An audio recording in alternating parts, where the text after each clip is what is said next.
Space news. We've just heard that there's a meteor coming into Earth. And what's next? More planets are going to smash with meteors. There's 4 big meteors coming in from anywhere. They could be from Neptune, Saturn, Uranus, anyone. Pluto maybe. One of them could be. Let's hope that we can live in harmony without getting hit by any.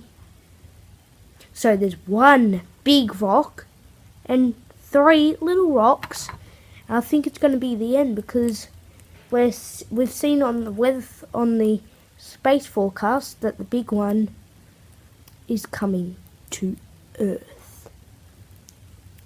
This is reporting from Space News 2017 in June.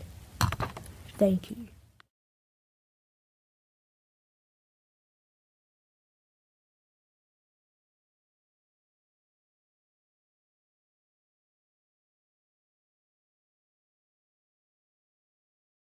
The end. I hope you enjoyed the video. Subscribe for more and like, and I'll see you in the next one.